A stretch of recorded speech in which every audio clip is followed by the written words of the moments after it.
Va a estar bien.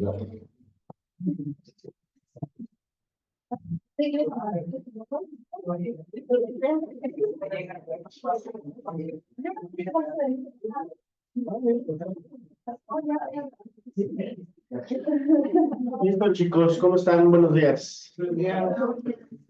Bueno, pues vamos a hacer la revisión del examen que hicieron.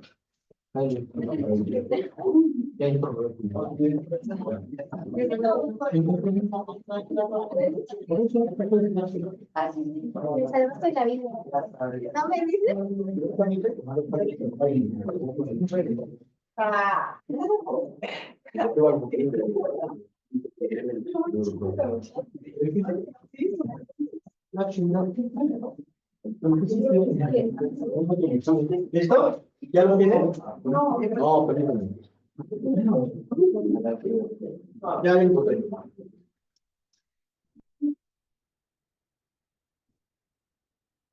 Ok.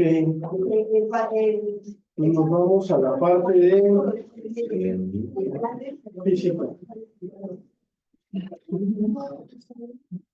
Página 68.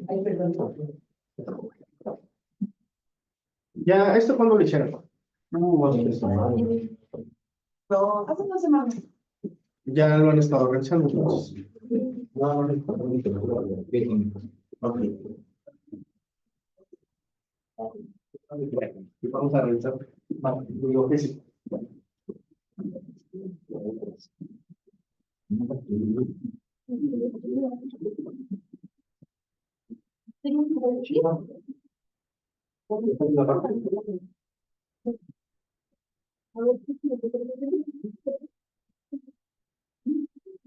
¿Listo? No,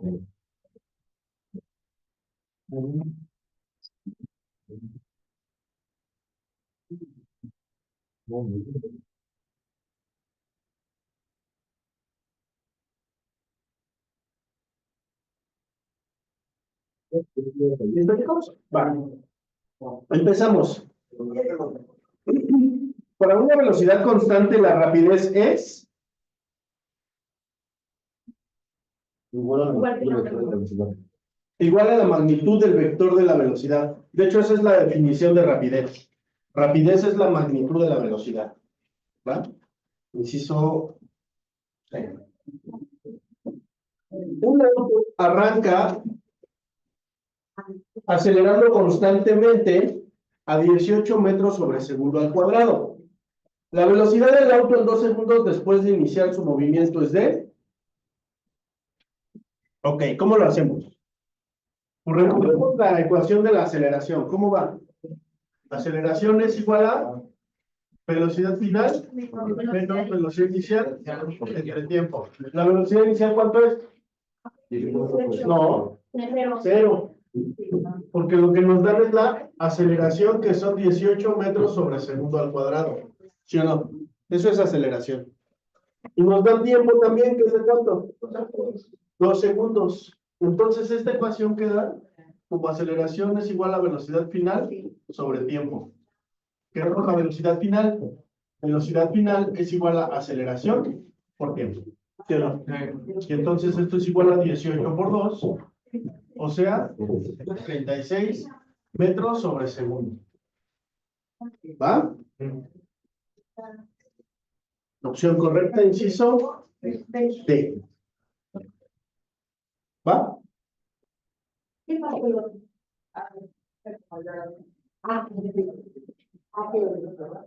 Siguiente. Una mujer de 50 kilogramos. Una mujer de 50 kilogramos está dentro de un elevador cuando se rompe la cuerda de acero y cae. Durante la caída, ¿cuál es la fuerza en newtons que el piso del elevador ejerce sobre los pies de la mujer? ¿Cuánto? 0. ¿Por qué? A ver, está el elevador y está aquí el cable del elevador y pues aquí está la señora. Ah, bueno, tiene un cuello. Ahí. ¿Sale? Vale. Ok. Entonces, a ver. Si el elevador está suspendido en el cajón del edificio, ¿quién está ejerciendo la fuerza sobre la cabina del elevador? No. Hay una fuerza de gravedad, sí, pero no se está cayendo el elevador. ¿Quién lo está sosteniendo? ¿Quién? Este cable está sosteniendo al elevador. ¿Hacia dónde está aplicando la fuerza del cable? Hacia arriba está aplicando la fuerza del cable. Y entonces, este elevador siente una fuerza de gravedad que va hacia abajo, ¿verdad? Entonces, estas dos fuerzas se equilibran. Si está quieto, es cero. Pero este cuate, que está, bueno, que está aquí adentro, siente una fuerza. ¿De dónde proviene esa fuerza? Del piso del elevador. De aquí siente la fuerza que se está ejerciendo sobre ella. Esta fuerza es igual ¿a quién? Al peso del peso.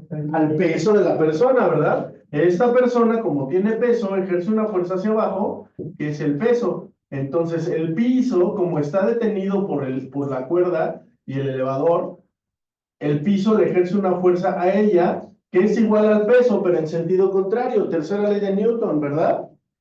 ¿Sí? Sí. Ok.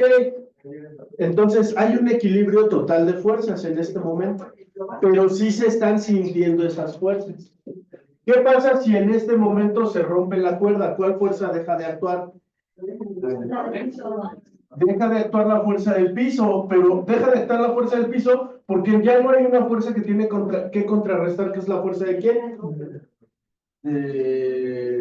Gravedad. ¿La gravedad de quién? El piso a quién está ejerciendo la fuerza. Entonces, ¿qué pasa si se rompe la cuerda?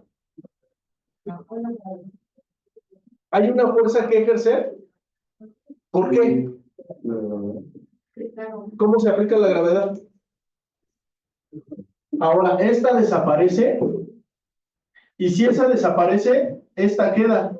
Pero si esta queda, esta desaparece, y esta queda. Y entonces, ¿qué sucede? Que esta va hacia abajo y esta va hacia abajo. ¿Son iguales? No. ¿Por qué no son iguales? ¿Qué dice la segunda ley de Newton? Que la aceleración que tenga un cuerpo es directamente proporcional a la fuerza que se le aplique e inversamente proporcional a la masa, ¿verdad? ¿Tienen la misma masa? No. ¿Tienen la misma aceleración? Sí. ¿De cuánto? De 10. ¿Verdad? Sí tienen la misma aceleración. No tienen la misma masa, por lo tanto, ¿tienen la misma fuerza? No. No tienen la misma fuerza. Ahora, pero como sí tienen la misma aceleración y ambas van cayendo hacia abajo, se anulan estas fuerzas, esta y esta se anulan y solo sobreviven esta y esta. Entonces, esta siente como si estuviera en ingravidez. No siente la fuerza de gravedad. ¿Hasta cuándo va a sentir la fuerza de gravedad? Pues hasta que se impacta con el piso. Ya, cabrón, venía cayendo. ¿Cómo funcionan los aviones que son de gravedad cero? ¿Sí los han visto? Sí. O se han subido. Exacto, vuelan alto, alto, muy, muy alto y luego se dejan caer así. Se apagan los motores todo, y caen. Entonces el avión va cayendo y tú que estás adentro del avión, pues puedes como ir flotando, porque ahora tu centro de referencia, tu marco de referencia es el avión, pero el avión va cayendo. Ahora, pues esto no puede ser por mucho tiempo. Porque si no, pues ¿qué pasa? Colisiona. Y pues el impacto va a decir, no estaba en gravedad cero. Te haces daño. Entonces, ¿cuál es la respuesta correcta? Cero. Cero. ¿Va? ¿Alguna duda con esta? Va. Siguiente. Dice, sobre un objeto de 100 kilogramos se aplican dos fuerzas, una de 20 y otra de 30, con la misma dirección pero en sentido contrario. ¿Cuál es la magnitud de la aceleración del objeto? Ok. ¿Qué vamos a aplicar ahí? ¿Qué vamos a aplicar para ese problema? ¿Cuál? La segunda ley de Newton, ¿verdad? ¿Qué dice la segunda ley de Newton? Que fuerza es igual a masa por aceleración. ¿Qué me están preguntando? La aceleración. Pues aceleración es igual a fuerza entre masa. ¿Ya tengo la masa? Sí, ¿verdad? ¿Cuánto? 100 kilogramos. 100 kilogramos. Masa son 100 kilogramos. ¿Tengo la fuerza? ¿Sí? Las de 20 y 30. Ok, bueno, no la tengo, hay que sacarla. ¿Vale? Entonces tú tienes un objeto de 100 kilogramos al que le vas a aplicar dos fuerzas. Una fuerza 1, que es de ¿cuánto? De 20. De 20 newtons. Y una fuerza 2, que es en la misma dirección pero en sentido contrario, que es de... O sea, ¿aquí qué escribo? 30. ¿30? Menos. Menos 30. ¿Por qué? Porque van en la misma dirección, pero en sentido contrario. O sea, una es positiva y una es negativa. ¿Cuál positiva y cuál negativa? La que quieras. No importa. Sí. Ok, entonces, estas dos fuerzas son colineales. ¿Qué pasa con esas fuerzas? Se restan. Entonces, ¿cuánto te da la fuerza resultante? Menos 10 newtons. ¿Va? Ya tienes la fuerza. Ahora sí, la aceleración ¿de cuánto es? De 10 entre 100. ¿Cuánto es eso? 0.1 metros sobre segundo al cuadrado. Bueno, en magnitud. Ya depende, ¿no? Si vas hacia un lado o hacia el otro, es la dirección. Entonces, la opción correcta es el inciso A. A.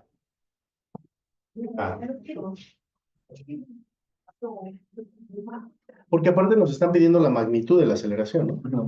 En el sentido estricto, ¿aquí cuánto nos da? No. Aquí nos da menos, ¿no? Menos. Pero nos están pidiendo la magnitud. Si me piden la magnitud, ¿qué pasa con el signo? Pues no me importa el signo. Pues la magnitud de la aceleración es 0.1 metros por segundo al cuadrado. ¿Va?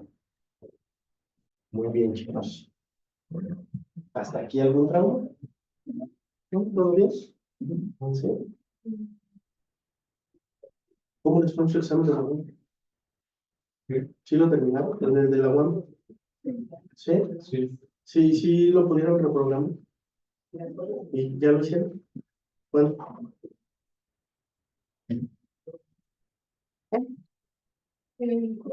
Ah, el jueves pasado. Ok. ¿Qué tal? ¿Fácil? ¿Difícil? ¿Lleno de qué? Muchas matemáticas. ¿A qué área? La que sea. Todas las áreas tenían un montón de matemáticas. Pues yo era área 2 y área no. De que no acababa.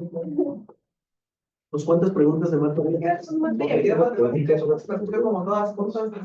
Ah, ok. ¿Y qué tal la habilidad matemática?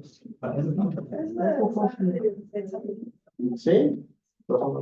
¿Pero estaba complicado? Algo. ¿Alguna que se acuerden que no pudieron resolver? No, ya. Si no, ya lo que quiero es olvidarlo. Exacto, de Ok. ¿Y de mate qué tal? ¿Qué les preguntaban? Seguramente les preguntaban elipse, hipérbola, parábola, alguna de esas cónicas. Seguramente les preguntaban llegar de la ecuación general, más bien, que ni les daban coordenadas y con esas coordenadas llegar a la ecuación general o a la ecuación canónica. O les daban la ecuación canónica y desglosar la ecuación general. O les daban ubicar el espacio geométrico en el plano, ¿no? O sea, ubícala, ¿no? Si es cóncava hacia arriba, hacia abajo, ¿no? No les preguntan eso. Pero es muy sencillo, ¿no? Es que es muy sencillo. Por ejemplo, si tú tienes una parábola, y igual a, no sé, 8x cuadrada, pues está bien fácil, ¿no? Es más, si la tuvieras así como y menos 2, igual a 8 por x más 1 al cuadrado. Pues ya también, No, porque ahí después. es que ahí depende cómo, ¿no? Sí. O sea, ¿esta qué tipo de...? ¿No? No, aquí está el problema.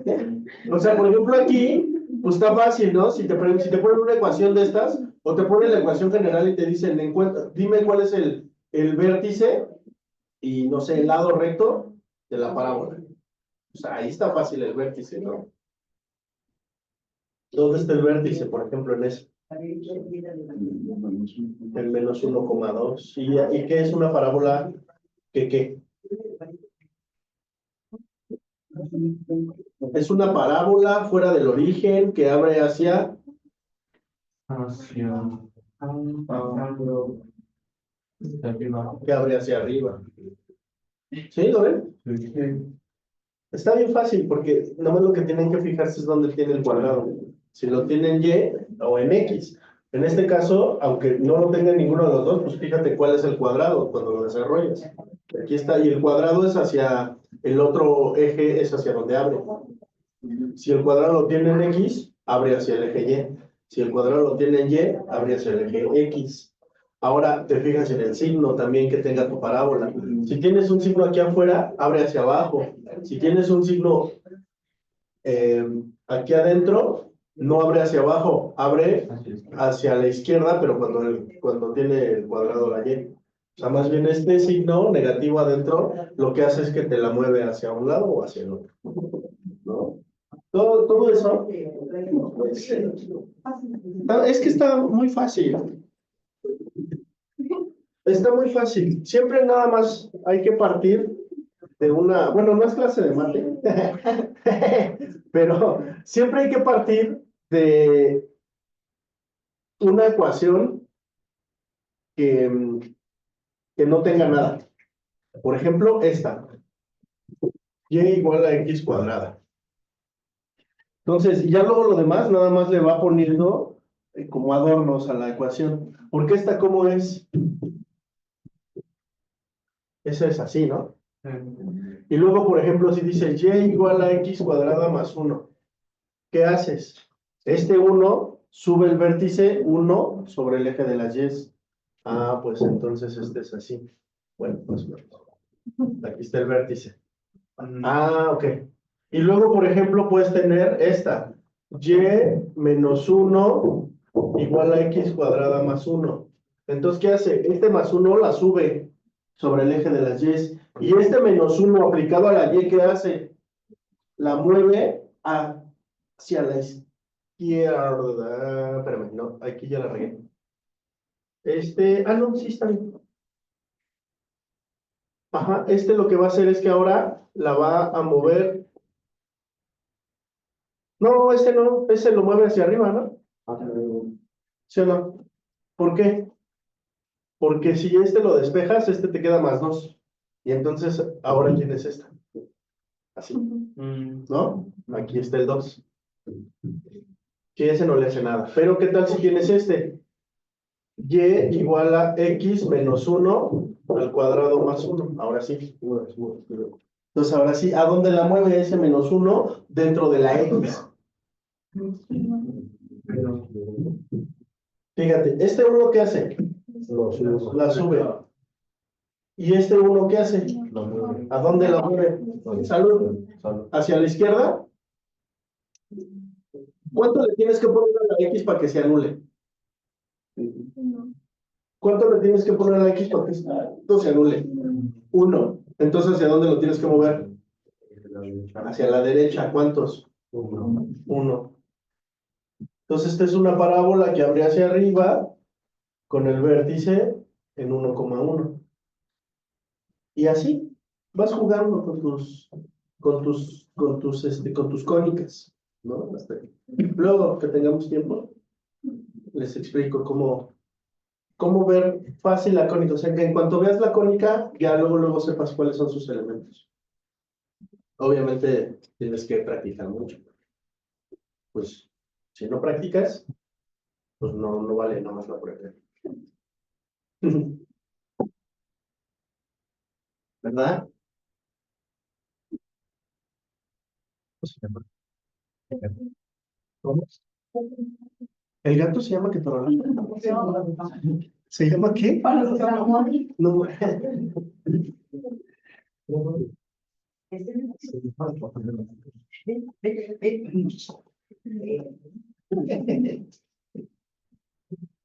Lo hubieras dejado en clase.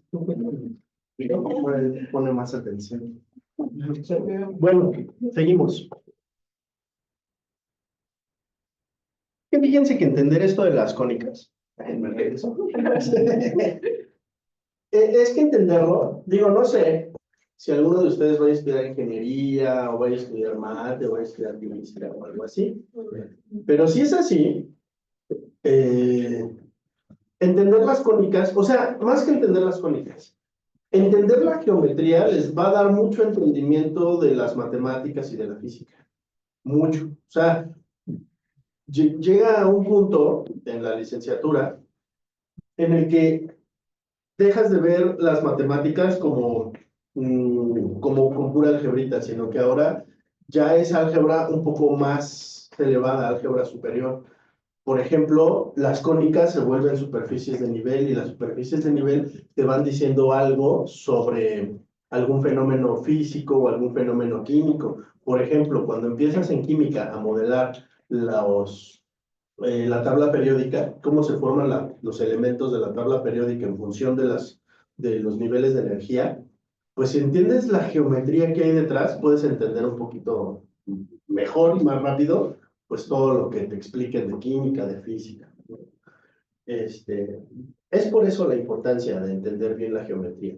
Y luego, esta geometría, pues es una geometría bonita, es una geometría que se llama geometría euclidiana, porque la propuso Euclides y luego después Descartes le puso a esa geometría euclidiana, le puso álgebra, y todavía la hace más bonita. Y hay geometrías que son geometrías no euclidianas. Esas geometrías no euclidianas, esas para que vean si están feas.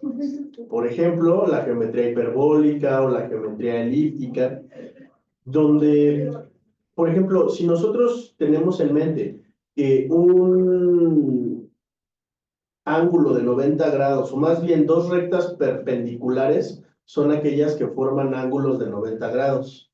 Y los entendemos como rectas, pues así, como dos líneas rectas, ¿no?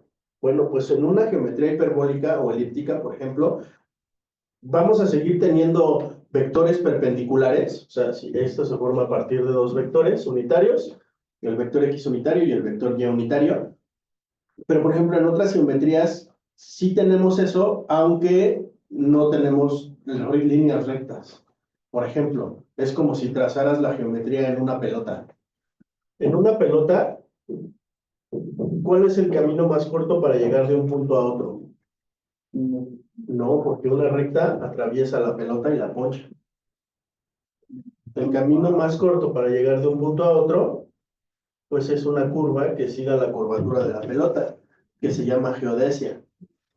Ah, bueno, y si tú quieres trazar, por ejemplo, un vector dentro de esta superficie esférica, pues tienes que trazar, por ejemplo, otra acá, ¿no?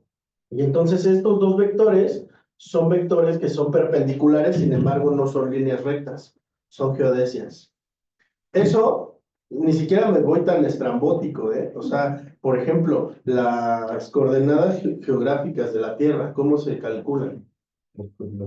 Altitud y longitud, pero ese punto, ¿dónde vive? ¿Dónde vive ese punto de altitud y longitud? Latitud y longitud, ¿no? A ver, por ejemplo, ahí está la Tierra. ¿A partir de dónde se mide la latitud?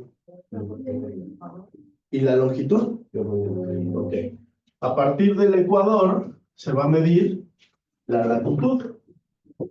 Que tenemos dos tipos de latitudes, ¿no? ¿Cuál y cuál? ¿Cuál? Latitud norte y latitud sur. Y a partir del meridiano de Greenwich, vamos a tener a medir las longitudes. Longitud, ¿cuál? Longitud este y longitud oeste, ¿va? ¿Cuántos grados tengo en longitud? 180 este y 180 oeste. ¿Eso cuánto me da? 360, que es una vuelta completa, ¿va? ¿Y cuántos grados tengo en latitud? No. 90 ¿hacia dónde? Y 90 hacia el sur, ¿qué te dan? 180. ¿Y por qué? Si la Tierra es una esfera, tienes de un lado 180 y del otro lado 90. Ah, porque del lado que vas en latitud, ¿qué tienes? Cada que vas para arriba. Los trópicos, ¿qué son? Por ejemplo, por aquí está el trópico de Cáncer y por acá abajo está el trópico de Capricornio. ¿Qué son esos trópicos con respecto al Ecuador? Son paralelas, ¿verdad? Y esos así se llaman, paralelos. ¿Qué son los paralelos? Son círculos concéntricos al Ecuador. Y entonces, ¿qué pasa con el meridiano y con las longitudes? ¿Cómo son los meridianos? ¿Son paralelos entre sí? No. ¿Cómo son los meridianos? ¿De dónde parten? ¿Y a dónde llegan?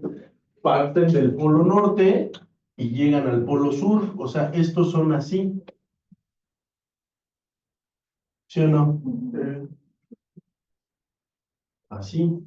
Entonces, ¿son iguales los paralelos que los meridianos? No, ¿verdad? No son iguales los paralelos que los meridianos. Eso que nosotros ubicamos en la esfera terrestre son coordenadas esféricas, porque están dadas a partir de dos ángulos. Dos ángulos como si esto lo viera en un espacio de ¿cuántas dimensiones? No. No, tampoco. Bien, adivina. Y ni siquiera me dieron el número. ¿De cuántas dimensiones? ¿De cuántas? Por ejemplo, un punto aquí en la Tierra tiene dos coordenadas. Tiene esta coordenada y tiene, bueno, de hecho,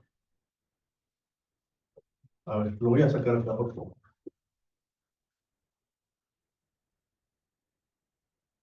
¿Vale? Ok. Y aquí está el punto. Si tú quieres llegar a ese punto puedes llegar de dos maneras. Bueno, puedes llegar de tres maneras, de dos maneras. Puedes decir, ah, mira, ese punto si lo proyecto en los ejes X y Y Z. Este punto de aquí es la proyección X, Y, que está aquí abajo, y Z, que está aquí arriba. Entonces, este punto tiene coordenadas X, Y, Z. ¿Sí o no? Pero ¿qué crees? Que ese punto también es como si este de aquí, X, Y, fuera este vectorcito, al que vas a decir, ah, pues este tiene un ángulo teta de aquí, y ese ángulo teta de acá vas a tener ahora este de aquí, que es el original. Este original, que es un vector que vive en tres dimensiones, lo proyectas en un plano de dos dimensiones, y en ese plano me dices, ah, pues cuánto tengo que abrir en este ángulo, que es el ángulo teta. Ah, perfecto. Entonces, este ángulo, ¿de dónde a dónde va? Este ángulo va de 0 a 180 o de 0 a menos 180, ¿va?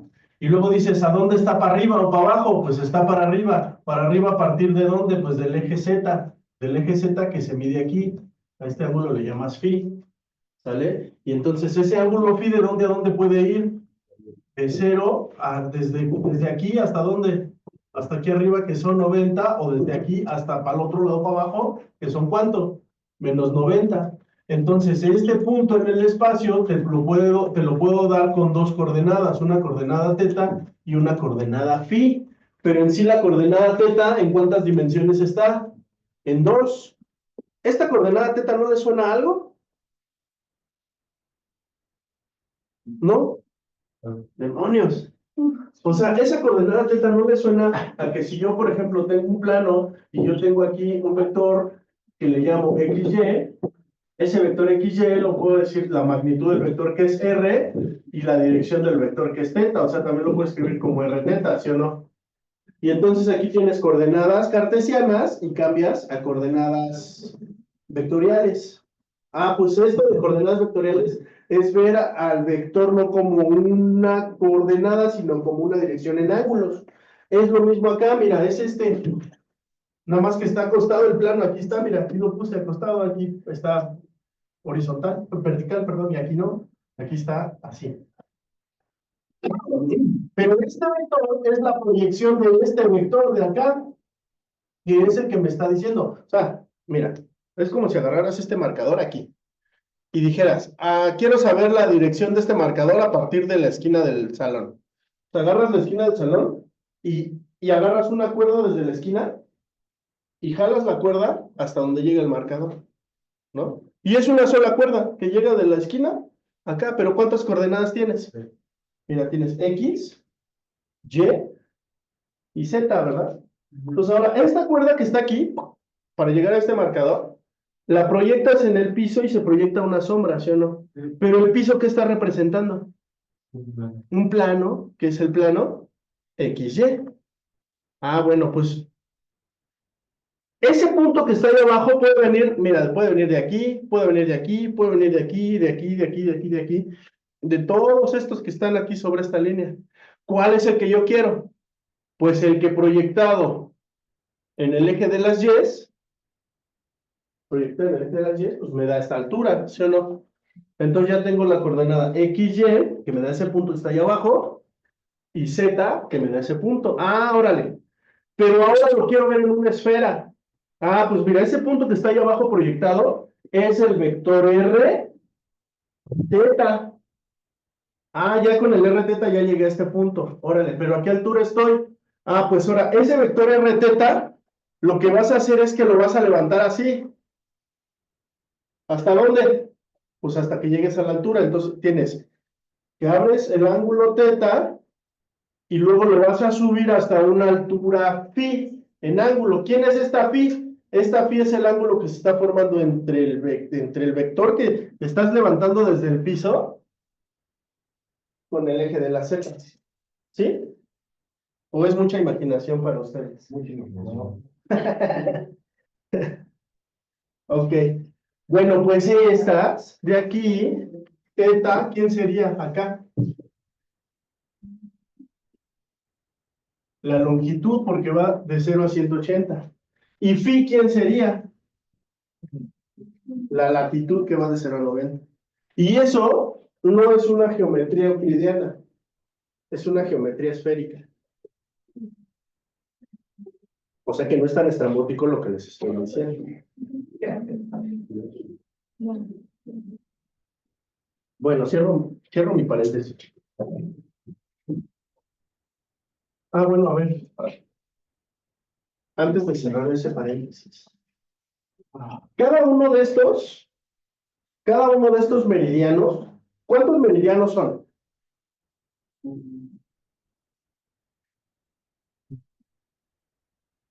¿Cuántos meridianos son?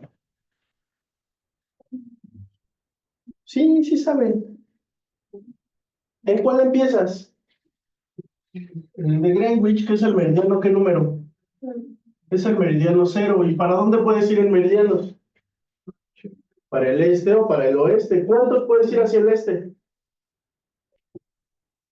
¿Cuántos? ¿Cuántos? ¿Cuántos? ¿Hasta dónde puedes llegar al este?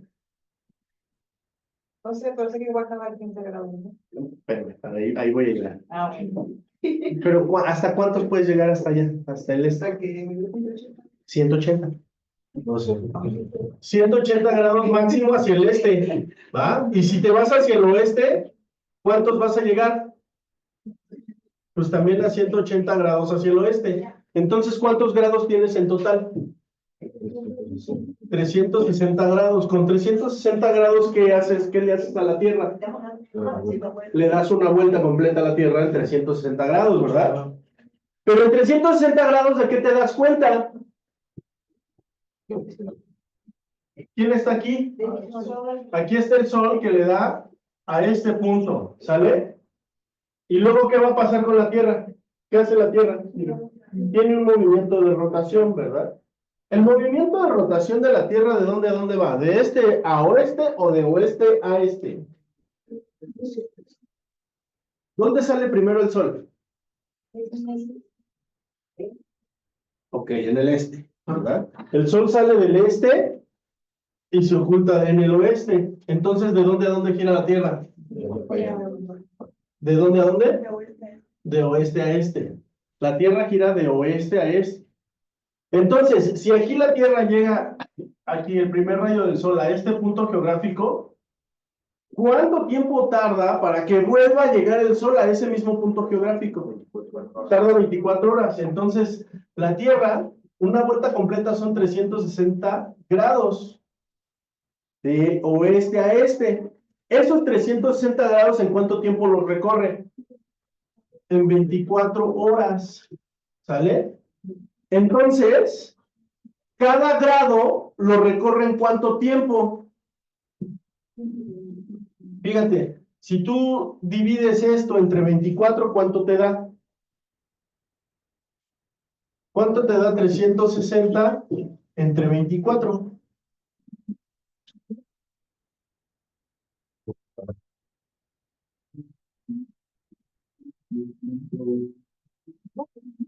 Y esto. ¿Cuánto nos da, chicos? A ver, despierte. Ya lo había dicho tu compañera.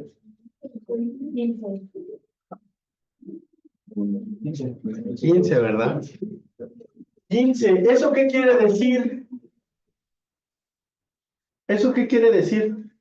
¿Ese 15 qué quiere decir? Cada 15 grados. ¿Qué? Hay una hora, ¿verdad?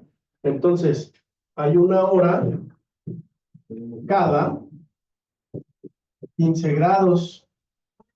Entonces, ¿cuántos usos horarios hay en la Tierra? ¿Qué son los usos horarios? Son 6. 6 de ¿Seguro? no. ¿Cuántos usos horarios hay en total? 24, porque hay 24 horas, ¿sale? Hay 24 usos horarios que cambian cada cuánto, cada 15 grados. México, ¿por cuántos usos horarios atraviesa? Por 3 usos horarios, ¿verdad? La mayor parte del territorio mexicano está marcado por un uso horario, que es ¿cuál? El del centro de la Ciudad de México, Guadalajara y Monterrey, que es el que tenemos ahorita. Pero, por ejemplo, si tú estás aquí, bueno, más o menos, ¿no?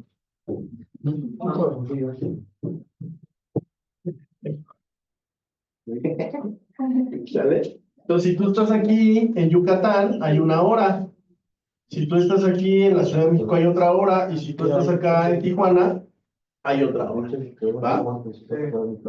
Entonces, para eso, ahí se ve que pasamos por 3 usos horarios. Bueno, ya, acaba la clase de geografía. Bueno, ¿y cuáles son las coordenadas geográficas que tenemos en la Ciudad de México?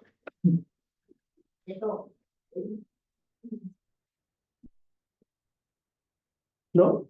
No. Nunca se lo han preguntado, más o menos, a ver, no me digan exactamente, pero díganme qué latitud y qué longitud debemos de tener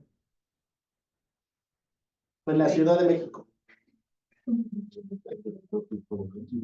Latitud y longitud, no me digan números, díganme qué latitud y qué longitud tenemos. ¿Cómo? Bueno, sin números. Latitud, ¿qué? Latitud norte, longitud oeste. Ahí estamos, en este cuadrante. Latitud norte, longitud oeste. Ahora sí, ¿cuánto? 19 grados, ¿hacia dónde? Hacia el norte. Y son como, no sé, yo creo que son 109. ¿Esto no nos dice? ¿Esto sí nos dice o no nos dice? Mis coordenadas.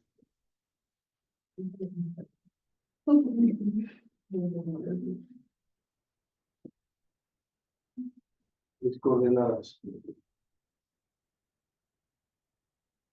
Esto me da mis coordenadas.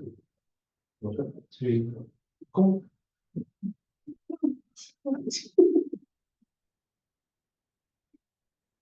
No sé cómo me dan mis coordenadas. Pero el Maps te debe dar tus coordenadas, ¿no? Pero ¿cómo? Localización del fraude. No. Explorar. La ubicación. Bueno, no sé. No, no. Bueno, ¿lo saben? ¿Algún día? Me platican, porque nunca lo he visto. Ah, sí, aquí está. Pero no dice mi ubicación. Digo mi ubicación. Tu ubicación. Calle cerca del eje 7. No, que no quiero. ¿Dónde está? Bueno, no sé, no importa. Si lo averiguan, me lo platican.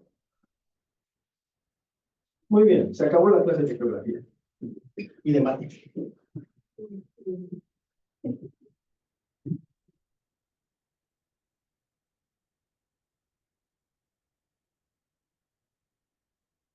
Entonces, la moraleja de todo este paréntesis es: aprendan geografía.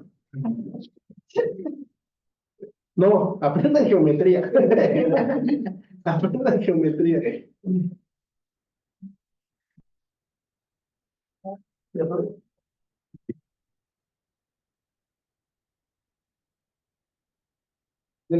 ¿ya vieron cómo? No. Maldita sea, me voy a quedar pensando en eso. Es que estoy seguro que esto sí lo debe de dar, ¿no?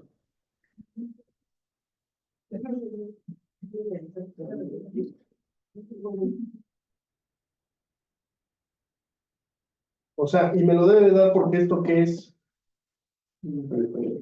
¿Eh? Es un GPS.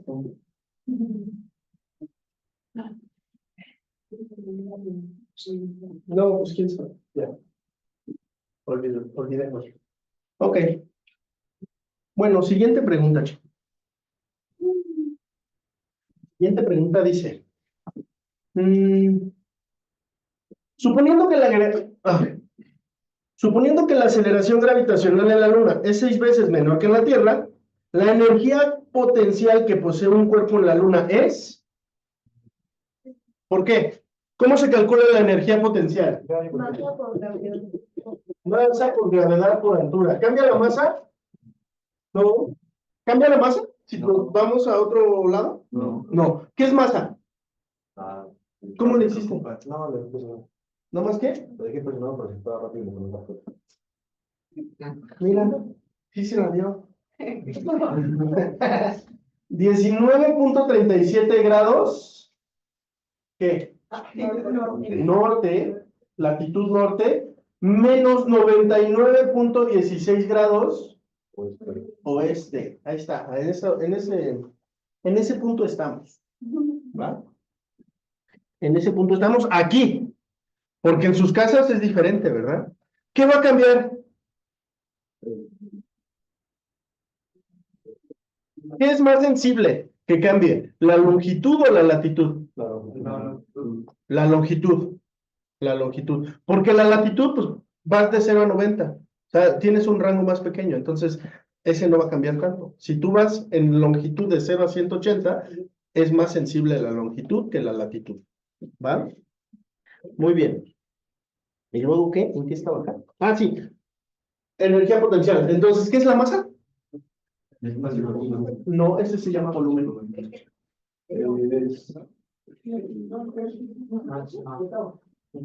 Masa es. No, eso es la fuerza que se le ejerce a tu masa. ¿En qué se mide el peso? En newtons. ¿En qué se mide la masa? En kilogramos. No es lo mismo masa y peso. ¿Va? Ok. Entonces, ¿qué es la masa? La cantidad de materia que tiene tu cuerpo. Entonces, esa cambia si te vas a la luna, o si te sales de la tierra, o si te vas al sol. No cambia. ¿Qué sí cambia? La gravedad. O sea, el peso. Cambia el peso, porque el peso es masa por gravedad. ¿Va? Ok. Entonces, fíjate. Aquí está. ¿Qué es esto? Masa por gravedad. Esto es peso. Masa por gravedad. Pero estamos revisando la energía potencial. Entonces, la energía potencial, ¿cambia la masa? ¿Cambia la altura? No, dice que estás en la luna en un objeto a la misma altura, entonces no cambia la altura. ¿Qué sí cambia? Cambia la gravedad. Dice que en la luna la gravedad es ¿cuánto? 6 veces menor. Ahora todo esto es una multiplicación. Si la gravedad es 6 veces menor, entonces la energía potencial es 6 veces menor. ¿Va? Muy bien. Listo. Dice, una bola de billar se sube a 3 metros de altura en diferentes casos. Creo que esta se lo hicimos en clase, ¿no? Como muestra en la figura, indica cuál de las afirmaciones que presentan es correcta. Los 3 casos efectúa igual trabajo. ¿Sí? ¿Por qué? Porque están a la misma altura. ¿Y cómo se calcula el trabajo? Fuerza por distancia. Y en este caso, ¿quién es la fuerza? La masa por gravedad. ¿Y la distancia? La altura. Entonces, fíjate, aquí hay algo interesante. ¿Cómo se calcula el trabajo? Peso por altura. O mgh. ¿Pero qué es esto? Es la energía potencial. Entonces, ¿qué podemos decir de eso? Que la energía potencial es el trabajo que vas a realizar a una altura determinada, o sea, a la misma altura, ¿va? O es el trabajo que te cuesta llevar un objeto hasta una altura h. ¿Eso qué es? Eso es la energía potencial que gastas. Energía potencial y trabajo, mira, es lo mismo, ¿ya viste? Qué interesante.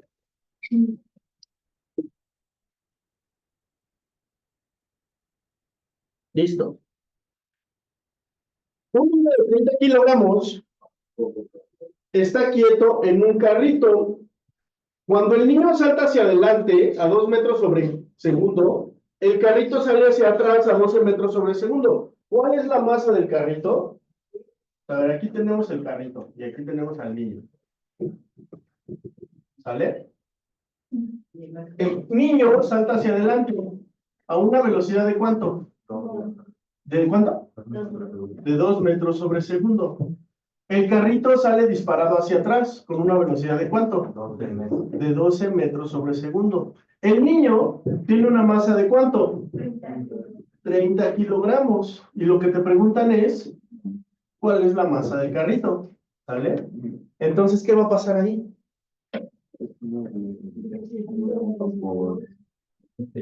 ¿Y eso cómo se llama? Masa por velocidad es la cantidad de masa por velocidad, ¿no? O sea, lo que dices aquí, masa por velocidad. ¿Masa por velocidad qué es? Esto es la cantidad de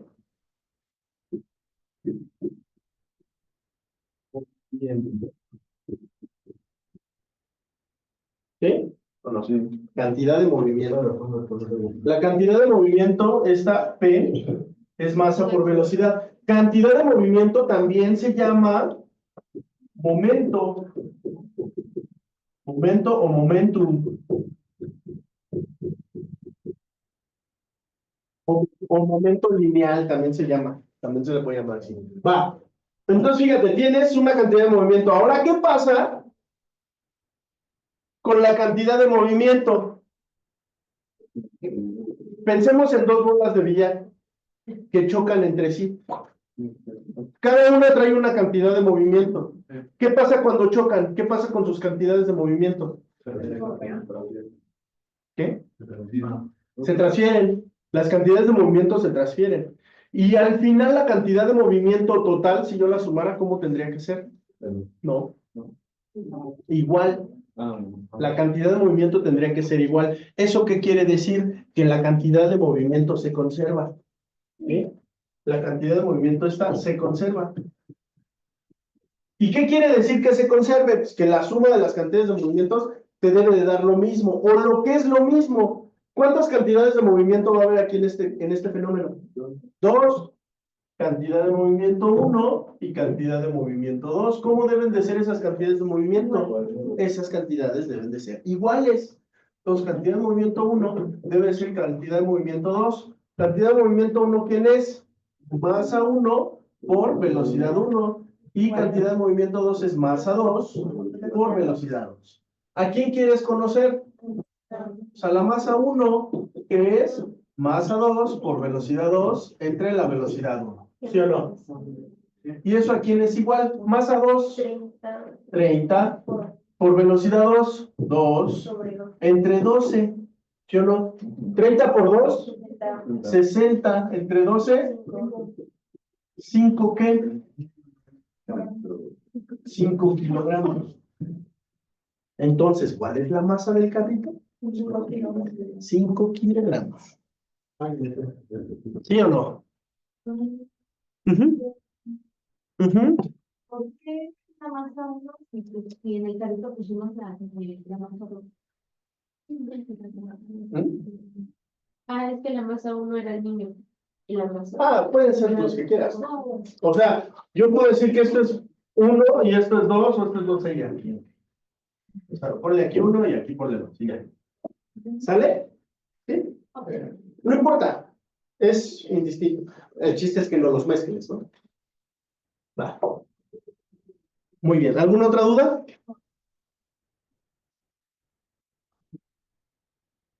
Las variables macroscópicas que hacen que un gas modifique su volumen son.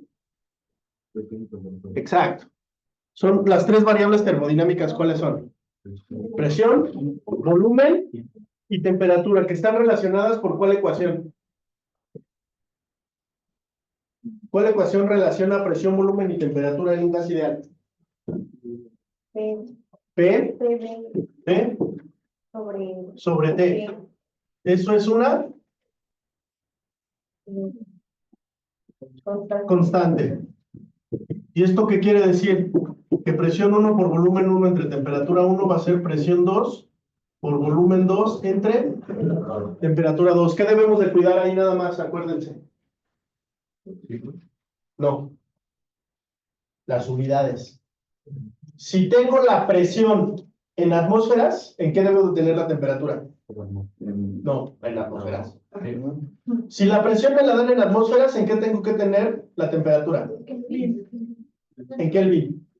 Si la presión me la dan en pascales, ¿en qué tengo que tener la temperatura? En Celsius. ¿Sale? En Celsius. ¿Va? Nada más ahí para que no se confunda. ¿Vale? Aquí nada más para congruencia. Temperatura, Kelvin, presión, pascales. ¿Sale? Si temperatura, no es cierto, atmósferas. Si temperatura es Celsius, la presión es pascales. ¿Sí o no? Va.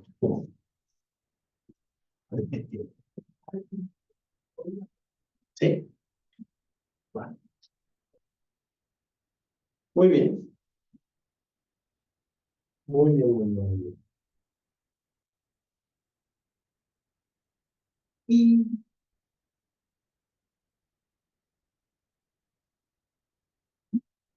¿Y qué onda? ¿Cuándo va a ser su examen de la UNAM?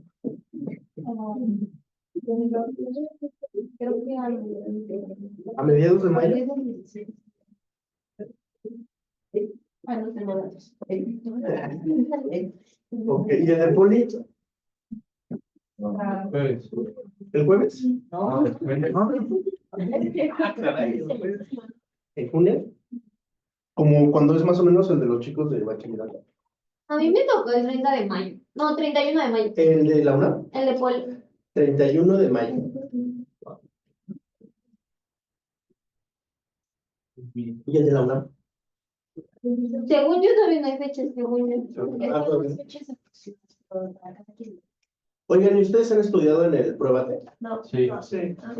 ¿Y qué tal? Es una página de... Está bueno. ¿Sí? El Pruébate es una página de la UNAM donde te ponen preguntas. O sea, puedes estudiar de dos maneras. Te pueden hacer, así puedes estudiar con muchas preguntas, así son como maratones de preguntas de todas las materias. O tú eliges la materia y te ponen un montón de preguntas. O un examen. Y puedes estudiar también con exámenes. Creo que son 7 exámenes. 8. 8 exámenes. 8 exámenes pruebas los que te ponen ahí en el... O sea, exámenes simulacro, perdón. Exámenes simulacro. los que te ponen ahí en el prueba. Pero no sé qué tal está eso. Sí, sí lo han... Bueno, no me has hecho la pregunta, ¿verdad? Solo has hecho las preguntas rápidas, los exámenes no. Ok, ¿y alguien más ha estudiado ahí en el Pruébate? ¿O ni siquiera sabían que existía eso? Bueno, hay una página en la UNAM que se llama Pruébate La UNAM. inscripción se puede. Ajá. Y pagas 200 pesos. Sí. Sí. Son 200 pesos y tienes acceso a todas las preguntas y a los 8 exámenes. Sí, no sé. Son exámenes, no sé, eso sí, no lo sé, no tengo idea, no me crean en esta parte, pero según sé, son exámenes como muy parecidos a los que les hacen en el examen real. Pero no sé qué tan cierto sea eso. Eso solamente alguien que haya hecho un examen real y que haya estudiado en el prueba, ¿eh? Nos lo podrá decir. ¿Más o menos? Porque, tú ya lo hiciste, ¿sí? ¿Por qué más o menos? Mm, digamos que en prueba es un poco más fácil ya a la hora del examen, como lo mismo, pero sí, pero como que te formula la pregunta de otra manera. Bueno, pero entonces sí sirve, ¿no?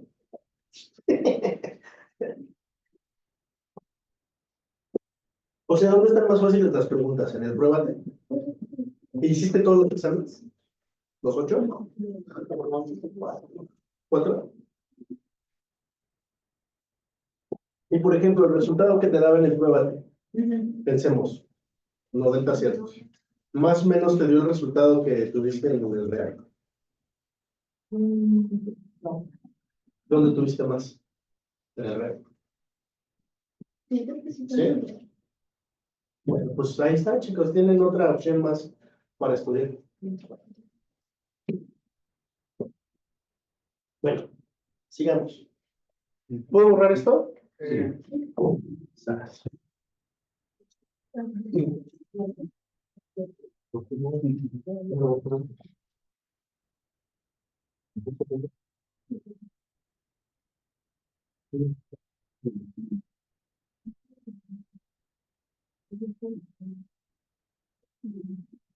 Ok. La teoría cinética de los gases predice una temperatura para la cual todas las partículas del gas cesan su movimiento aleatorio. ¿Cuál es esa temperatura? 0 grados Kelvin. ¿Ese cómo se llama también? ¿Podemos llegar a esa temperatura? No. ¿Por qué no? ¿Quién lo impide? ¿Quién dice que no? ¿Quién dice que no?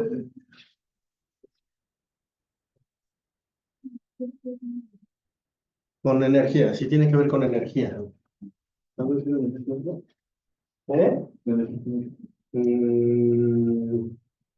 Ajá, ¿qué? Ok, a ver, pensemos en esto. No me acuerdo, pero pensemos en la energía cinética. Para detener todas las moléculas de un cuerpo, ¿necesito la misma energía que tienen las moléculas para detenerlas? ¿Seguros? O sea, pensemos en un objeto que se está moviendo con 1000 de energía cinética. Para detenerlo, ¿necesito 1000 de energía para detenerlo? Necesito más. ¿Por qué? ¿Quién dice que necesito más? No. Sí, yo también no me expresé correctamente. Bueno, ¿qué ley física dice que necesito más? O sea, debe de haber alguna ley que dice que no puedes transformar en su totalidad la energía en trabajo ni el trabajo en energía. La segunda ley de quién? No, así se llama, pero ¿cuál es la segunda ley de quién? ¿De qué? La segunda ley de la termodinámica dice que es imposible tener una máquina térmica que convierta en su totalidad la energía en trabajo o el trabajo en energía. ¿Qué es una máquina térmica? Una máquina que convierte en energía. Exacto. Y esto puede ser ¿qué? Cualquier fenómeno físico, lo que sea. Es más, ¿la caída libre es una máquina térmica? Sí, porque se está convirtiendo la energía potencial en energía cinética, ¿va? Donde haya transformación de energía, ahí habrá una máquina térmica. ¿Sale? Es imposible tener una máquina térmica que convierta en su totalidad la energía en trabajo o el trabajo en energía. Por lo tanto, si yo tengo un objeto que se está moviendo con 1000 de energía cinética, ¿lo puedo detener con 1000 de energía cinética? ¿Qué necesito? Necesito más. ¿Y de dónde lo voy a tomar?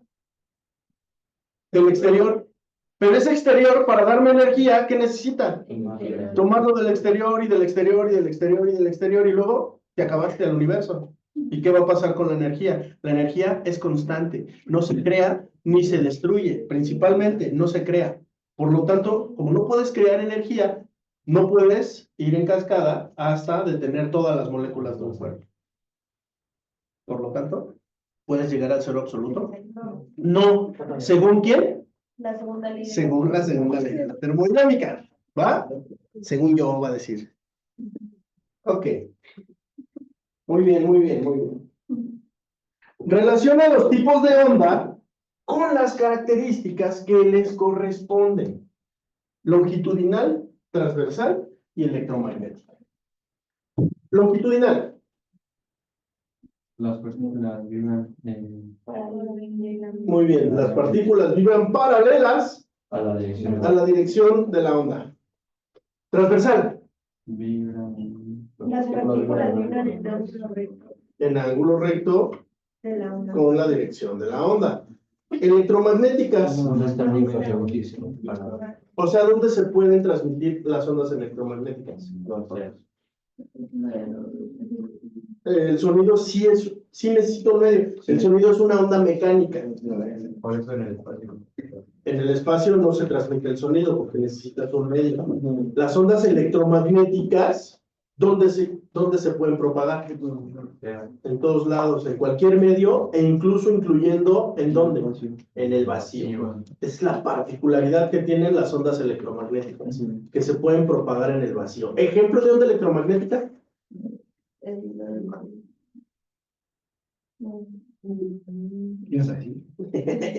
Dilo. Ejemplo de onda electromagnética. Es muy sencillo. ¿Las órbitas? ¿Cómo? Por ejemplo, en el primer día de la Tierra, ¿qué dijo Dios? ¿Qué dijo? Hágase la luz, ¿verdad? Y entonces, ¿qué se hizo? La luz. ¿Y la luz qué es? La luz es una onda electromagnética. Eso es la luz. Una onda electromagnética.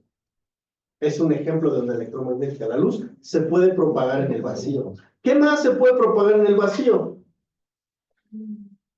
Pues cualquier tipo de radiación se puede propagar en el vacío. ¿Ustedes han visto la película de Contacto? ¿No? ¿No la han visto? Pues está muy bonita. Hagan de cuenta, nada más para platicarles, perdón, cómo es que se propaga la luz en la radiación en el vacío. Hagan de cuenta que hay una científica, una astrónoma, que se dedica a escuchar el espacio. Porque lo que quiere detectar, pues, es alguna onda que no sea una onda de ruido espacial, o sea, una onda que tenga algún tipo de lógica matemática. ¿Qué pasará si nosotros detectáramos una onda que tuviera algún tipo de lógica matemática, alguna secuencia, alguna serie? Vida. Sería... Pues vida, y no solo vida. ¿Qué tipo de vida? Vida inteligente. Vida inteligente, porque solo la vida inteligente puede crear ondas que tengan algún tipo de sentido, esas ondas, ¿no? Bueno, pues detecta las ondas esta científica. Y entonces detecta, ¿ustedes han escuchado hablar de la onda wow? ¿No? Sí. Exacto, o sea, una onda que estaban así, los astrónomos escuchando acá ondas. Y la qué buena. No es cierto. Perdón, chicos, o sea, soy un cabrón, ya hago chistes de esos. Aplaudo así en las fiestas cuando baila. Eso lo hago ya.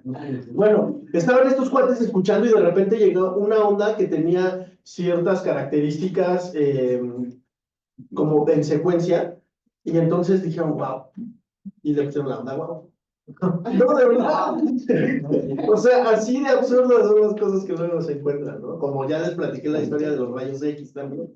Así que, pues, ¿cómo le llamamos a estos rayos X? Ya se llamaron rayos X. Bueno, pues escucharon esta onda wow, que ya después jamás en la vida la volvieron a escuchar. O sea, la escucharon una vez y luego ya no la escucharon de nuevo.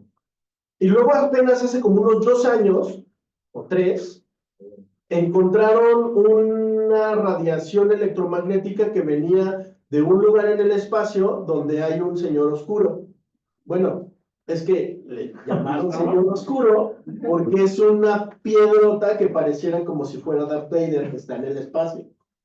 Entonces ya saben cómo son los astrónomos, los físicos de frikis, y pues le pusieron el nombre, pues el señor oscuro. Entonces viene una onda electromagnética que trae que son pulsos que se detienen y luego regresan, y se detienen y luego regresan, que vienen de esa región en el espacio donde está el señor oscuro. Bueno, ya eso nada más es como pura, cultura general. En esta película, ¿por qué les estaba aprendiendo?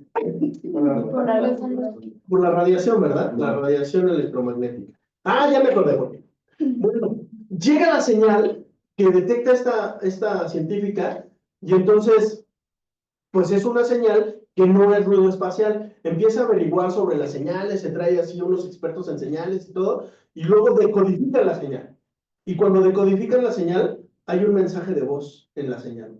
Y el mensaje de voz pareciera que son palabras en alemán. Y entonces luego traen a otros expertos decodificadores y decodifican y sí son palabras en alemán. Pero no solamente el texto que nos están enviando del exterior es un mensaje de voz, también hay video en el mensaje. Decodifican el mensaje y es Hitler el que está hablándonos en su idioma nativo, que es pues alemán.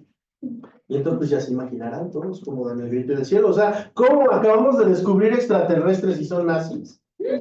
O sea, ¿qué onda? Bueno, pues no, o sea, ya después sigue avanzando la película. Y en realidad lo que hicieron los extraterrestres es capturar la primera señal de radio que salió de la Tierra. O sea, nosotros en la Tierra tenemos un campo electromagnético y además de tener un campo electromagnético alrededor de la Tierra, tenemos una atmósfera. ¿Qué pasa con la mayoría de las señales que viven dentro de la Tierra? Llegan, rebotan en la atmósfera o en el campo electromagnético y rebotan. No sé si ustedes han escuchado hablar de los radios de onda corta. Sí. Bueno, pues los radios de onda corta, pues justo son onda muy pequeñita, que si tú puedes así sintonizar radios de onda corta y puedes escuchar incluso navegantes que anden por Groenlandia, que anden por Asia y o sea, emitiendo algún tipo pues de ondas, ¿no? Mensajes. Pues esta chica de la película se comunicaba en onda corta, ¿no? Con güeyes así, X. Y entonces, pues cada vez iba más allá su señal, más allá su señal, más allá su señal. Y entonces, pues la pregunta es, bueno, ¿y por qué recibimos esa señal de los nazis? Pues porque es radiación electromagnética. Esta radiación electromagnética, que fue la primera señal que se transmitió de televisión a nivel mundial, fue cuando Hitler inauguró los Juegos Olímpicos de Berlín. No recuerdo en qué año, creo que fue en el 37 o en el 39, no, fue antes de la guerra. 37, creo que fue en el 37, bueno, si no, pregúntenle ahí a su inteligencia artificial, cuando fueron los Juegos Olímpicos en Berlín que inauguró Hitler. Y entonces fue la primera señal televisiva que se lanzó a nivel mundial. Esa onda se escapó de la Tierra y luego llegó por ahí algunos extraterrestres. Captaron la señal y dijeron, ah, cabrón, hay vida en ese planeta. Pues mandémosle, rebotémosles la señal y digámosles que los escuchamos. Entonces nos rebotaron la señal, pero a nosotros la señal nos llegó 50 años después. Porque si estamos hablando del 37, 50, no más, 60, 70 años después nos llega la señal rebotada de estos cuates para decirnos que ya nos escucharon. Pero pues cuando nosotros regresamos esa señal, cuando nosotros escuchamos esa señal que es regresada, pues ya pasó la señal en ir y regresar. Es una señal que está viajando a la velocidad de la luz. Entonces, ¿qué podemos calcular a partir de... Esa película se estrenó en el 97. Si estamos hablando de que pensemos que los Juegos Olímpicos fueron en el 37, del 37 al 97 son 60 años. Ajá. Entonces, ¿qué podemos incluir de esa radiación electromagnética? 30 años en llegar y 30 años. 30 años en llegar y 30 años en regresar. Entonces, el lugar de donde nosotros vamos a recibir esa radiación electromagnética, ¿en dónde está? Sí podemos saberlo. ¿Dónde? Aquí está la Tierra, ¿vale? Y entonces, ¿qué hace la señal? Sale de la Tierra. ¿Sale con alguna dirección en particular? No, sale en todas direcciones. Es una onda que, ¿cómo es? ¿Cómo se les llama a este tipo de ondas? Radial. ¿Por qué? Pues porque sale en un radio y además esférico, ¿no? Y luego llegas aquí a un punto, te escuchan y ¿qué hacen? Ah, pues, ping pong, ¿no? Ya te escuché, te regreso tu señal. Pero te regreso tu señal y aparte, está bien chida ver la película. Porque te regreso tu señal y aparte en la señal te voy a colgar cómo puedes construir una máquina que va a viajar hasta mi lugar de origen. Que les dan así las instrucciones y los planos de cómo construir una máquina que hace un agujero de gusano en el espacio y puedes viajar más rápido que la velocidad de la luz para llegar ahí a su galaxia. Oye, pero ¿dónde están? ¿Dónde están? ¿A qué distancia están de nosotros? ¿Qué les mandamos? Una onda de radio que viajó. ¿En dónde?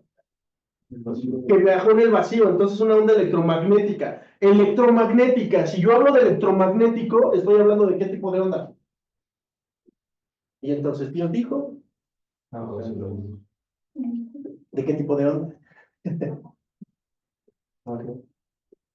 Entonces Dios dijo, ¿entonces de qué tipo de onda? Luz. Luz. La luz puede estar en forma de radiación o puede estar en forma así como la vemos aquí para que nos manifieste los colores que están allá afuera. Pero eso es radiación. Y la luz se mueve con una velocidad. ¿De cuánto? La luz se mueve con una velocidad. ¿De cuánto? De 3 por 10 a la 8 metros sobre segundos. ¿Sí o no?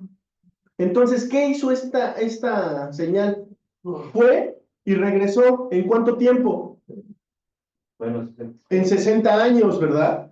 Fue y regresó en 60 años. Entonces, ¿qué puedo saber de este objeto, de este lugar? ¿Puedo saber a qué distancia está de mí? Sí, ¿por qué? ¿Cómo calculo la distancia? Si velocidad es igual a distancia sobre tiempo, entonces distancia es igual a velocidad por tiempo. ¿A qué velocidad va viajando esa señal? 3 por 10 a la 8 metros sobre segundo. ¿Y cuánto tiempo? ¿60? 30, ¿verdad? Porque en 60 en ir y regresar. ¿Se tardó cuánto? 30. Entonces el tiempo son 30, ¿pero 30 qué? Años. Oye, ¿lo puedo calcular? No.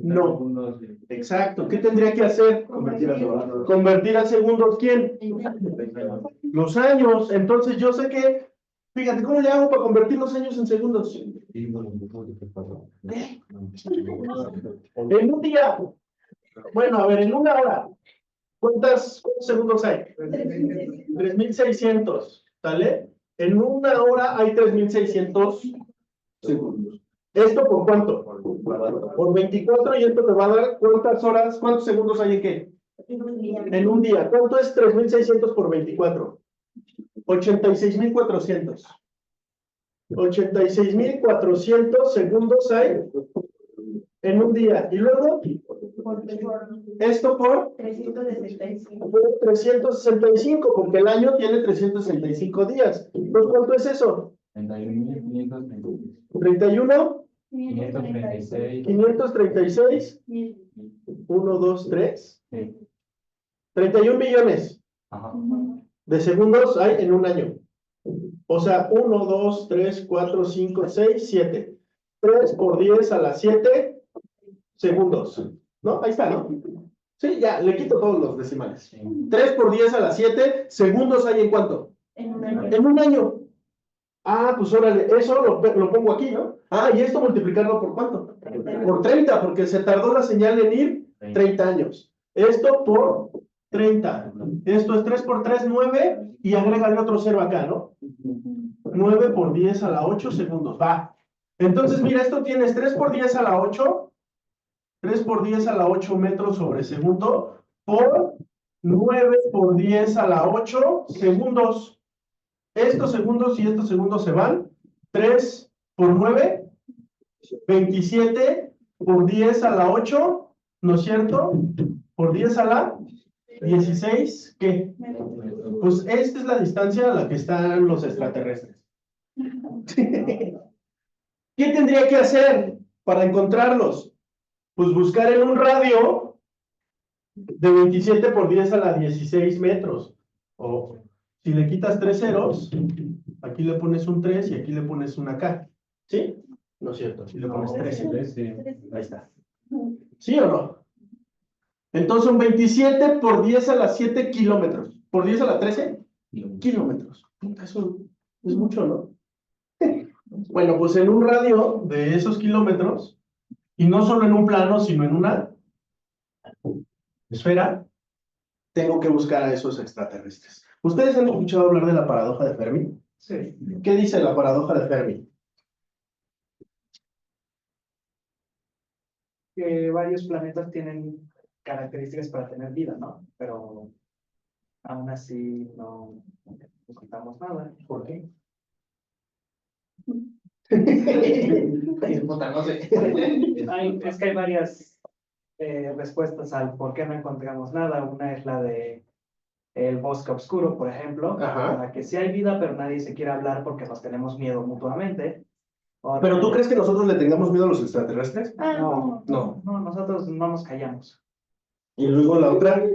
Otra es, no me acuerdo el nombre exacto, pero básicamente que la mayoría de especies, cuando llegan a un punto lo suficientemente avanzado para comunicarse con otras, terminan autodestruyéndose. Otra es, el planeta es especial y resulta que no puede haber vida, que es contradictoria con la de Fermi. Ajá. Y pues no, no puedo ver. Ok, pues efectivamente, la paradoja de Fermi dice que o sea, hace un cálculo de más o menos cuántos planetas pueden existir con condiciones similares al del planeta Tierra. Y son muchísimos. Y entonces dice, si de todos estos planetas por lo menos uno tiene vida, entonces ¿cuál es la posibilidad de encontrar vida en el universo? Pues es una posibilidad muy grande, ¿no? Es una posibilidad muy, muy, muy grande. En esta película que les digo, incluso tienen una frase que es que nosotros seamos el único planeta con vida sería un desperdicio de universo. Pues realmente sí sería un desperdicio de universo que solo nosotros tengamos vida y vida inteligente, ¿no? Todavía para acabar. Va.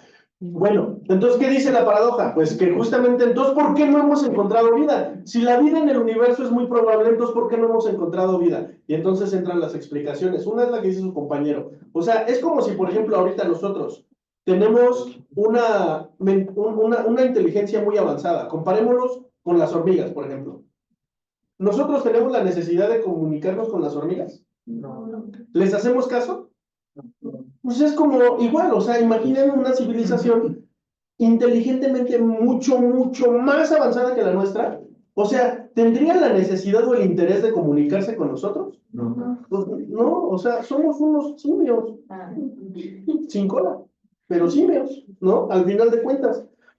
Entonces, no tienen interés de comunicarse con nosotros. La otra, pues es que tenemos miedo ambos y no nos comunicamos, no nos hablamos.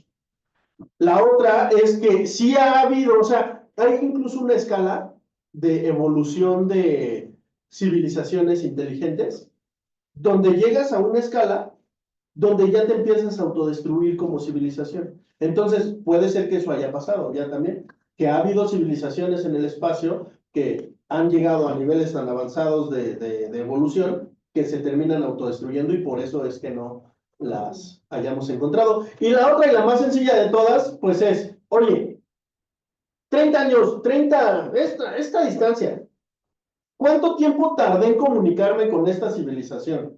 60 años, en lo que se fue mi señal y regresó mi señal. O sea, 60 años es, para el siglo antepasado, 60 años es más que la esperanza de vida del ser humano. La esperanza del ser humano en el siglo XX, del siglo XX estoy hablando de 1900 al 1999, la esperanza de vida eran 55 o máximo 60 años. Entonces, pues la esperanza, esa cosa viaja y tarda en regresar más tiempo que la esperanza de vida del ser humano. Ahora la esperanza de vida ha incrementado, ¿no? Ha incrementado la esperanza de vida. Y se prevé que en 100 años la esperanza de vida del ser humano sean 150 años. Ahorita nos parece ridículo, pero imagínense que ustedes tuvieran la posibilidad de viajar en el tiempo a la época de los romanos y le dijeran a algún romano, algún pretoriano ahí que esté combatiendo, oye, tengo 40 años. Y no mames, 40 años y sigues vivo. Eres un anciano, ¿no? Y entonces ahora, pues no, los 40 son los nuevos 30, ¿no? Es lo que... Bueno, todavía no los tengo. Los 30. Los 40 todavía no. Todavía estoy en el tercer piso de este edificio llamado vida. Bueno, o sea, imagínate que tú le preguntas, oye, pues entonces, ¿cuánto tiempo vives? Nosotros vivimos hasta los 35, 40 años, eso es lo máximo que vivimos. O sea, ¿en la época qué? ¿Eh? En la época de los romanos, o sea, en la época de los romanos, ¿a qué edad se casaban las personas? A los 12 o 13 años, o sea, apenas podían tener bebés.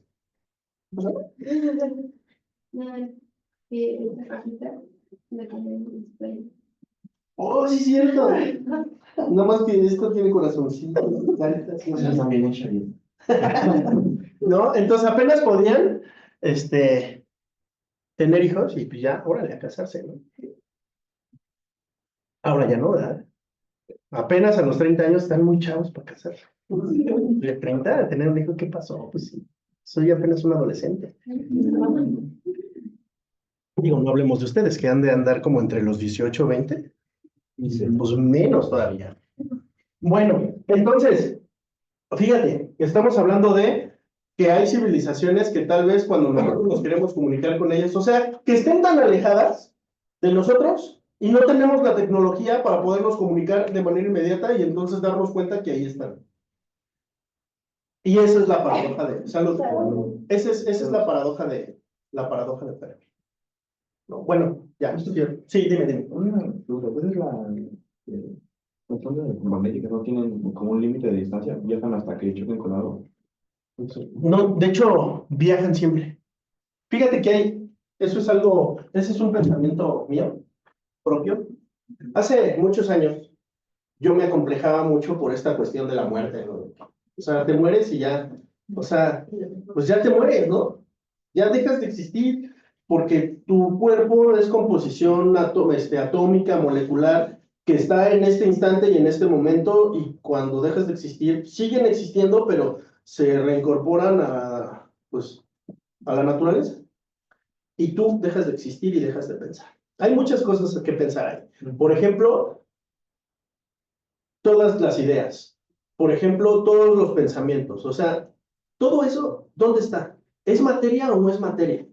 ¿Es física o es metafísica? Esa parte. Por ejemplo, la imaginación. ¿Es metafísica o es física? Un poco pensar como Platón.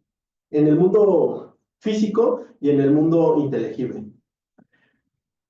Y ya luego piensas en la trascendencia, ¿no? Y dices, bueno, pues estar aquí en la Tierra para trascender. Y bueno, pero ¿trascender para qué? Si al final de cuentas, ¿qué crees? Que la Tierra va a dejar de existir. Va a llegar un momento en el que la misma evolución del universo en la misma evolución de nuestro sistema solar, va a hacer que el Sol se extinga. Pero antes de que el Sol se extinga, el Sol se va a inflamar, que va a terminar devorando al mismo sistema solar. Entonces, pues todo lo que hay en la Tierra, todo lo que dejamos, todo lo que somos, todo lo que tenemos, va a dejar de existir en algún momento en el que el Sol pelee, ¿no? Y luego, a su mismo tiempo, con el universo. Pero hay algo muy maravilloso.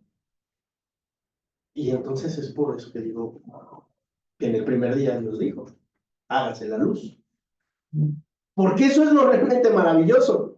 En un momento cuando la Tierra, cuando nuestro sistema solar deje de existir, lo que nunca va a dejar de existir es la luz. Y esa luz va a estar viajando hasta el último rincón del universo. Y va a haber un punto por hasta allá muy lejos en el universo en el que alguien te va a ver y tú vas a seguir existiendo. Es un poco más filosófico que físico, pero va a llegar un punto en el cual, aunque tu materia haya dejado de existir, tú vas a seguir existiendo en todo el universo. Porque la luz va a seguir, la luz que ahorita se está emitiendo hacia el espacio, se va a seguir emitiendo hasta el infinito, o sea, hasta el fin del universo. Si es que el universo es infinito, hasta el infinito. Si es que el universo es finito, pues hasta que el universo se acabe. ¿Cuándo se va a acabar? No sabemos, no sabemos, es más, tenemos una estimación de unos 14,000 millones de años de vida del universo después del Big Bang, pero eso es una estimación. Realmente, quién sabe. Es esto, es como hoy. Hoy nosotros volteamos al cielo y vemos las estrellas. Pero ¿quién nos dice que esas estrellas no han dejado ya de existir? Hay estrellas que nosotros vemos hoy y ya no existen, que ya no están, pero las seguimos viendo. Pues va a pasar lo mismo con nosotros. O sea, imagínate por acá un extraterrestre que esté viendo cómo evoluciona la Tierra desde los dinosaurios. A una distancia, aquí, a una distancia de miles de millones de años luz. Porque nuestra luz, cuando salió de aquí, sigue viajando y este cuate nos está viendo. Y luego las generaciones que le siguen a él nos van a seguir viendo y observando lo que está pasando en la evolución en la Tierra. Pero si queremos irnos más atrás en lo que pasó, pues basta con irnos más lejos. Este cuate que está más lejos apenas está viendo cómo está evolucionando la Tierra desde que todavía ni siquiera hay vida. Porque la luz no le ha llegado. Cuando le llega la luz, alguien que esté aquí, ahora va a ver toda la evolución que ha tenido la Tierra desde el principio hasta el final. Y luego alguien que esté más lejos, pues va a pasar exactamente lo mismo y exactamente lo mismo y exactamente lo mismo. Tal vez, no lo sé, ya me estoy metiendo en terrenos escabrosos, pero tal vez eso realmente sea, ¿no?, la trascendencia y la eternidad. Entonces eso pasa, lo bonito con la luz, que como es una onda electromagnética que no se detiene ante nada, o sea, va a seguir viajando, viajando, viajando, e incluso puede rebotar. ¿Quién no te dice que aquí hay una galaxia espejo? Que cuando llega la luz, llega y rebota hacia acá. Y entonces eso puede pasar. Algo que aquí esté pasando y luego en esta galaxia que lo rebotó como un espejo, puede estar pasando algo simultáneo. O sea, simultáneamente alguien aquí puede estar viendo cuando están los dinosaurios y la vida actual en la Tierra, ¿no?, dependiendo la distancia y dependiendo cómo se haya reflejado la luz. Entonces, ¿hay una posibilidad de que eso pase? Sí. ¿Y es física y es real? Sí, también, ¿no? Es algo interesante. Es algo interesante. Y teórico. Pero también es físico, ¿no? Porque la luz es algo físico, algo que sí es tangible. Pero bueno, sigamos con esto y ya no nos metamos en rollo. No, no los quiero, ya saliendo de aquí van a estar todos traumados. Así, ¿no? Hoy el profe sí se aventó su buen cannabis antes de venir a darnos clase. Muy bien. Siguiente. Bueno, es allá, ¿no? El campo electromagnético es una cantidad vectorial y su magnitud se mide en Newton sobre Coulomb. ¿Cómo se mide el campo electromagnético? El campo eléctrico. El campo eléctrico es fuerza por unidad de carga. ¿Va? ¿En qué se mide la fuerza? Newtons. ¿Y en qué se mide la carga? En coulombs. Entonces, el campo eléctrico es una magnitud vectorial que se mide como Newton sobre Coulomb. La corriente que circula por un resistor de resistencia R medios es... A ver, pues esto está sencillo, ¿no? ¿Cómo se calcula la resistencia en un circuito eléctrico? Con la ley de Ohm. ¿Qué dice la ley de Ohm? Y viva la reina de Inglaterra, ¿no? Viva la reina de Inglaterra. O sea, voltaje es resistencia por corriente. ¿A quién queremos calcular?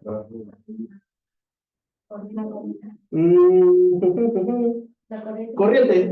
Entonces, corriente es igual a voltaje entre resistencia, ¿sí o no?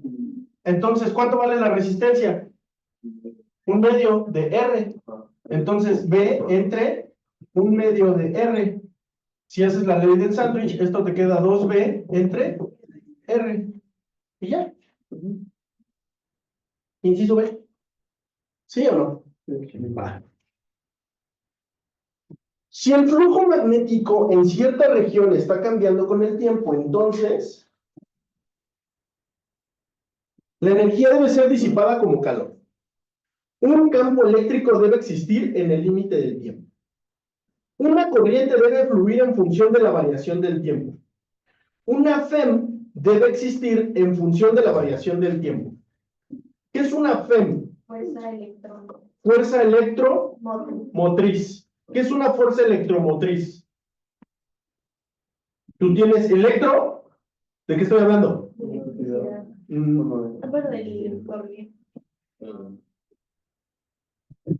De cargas.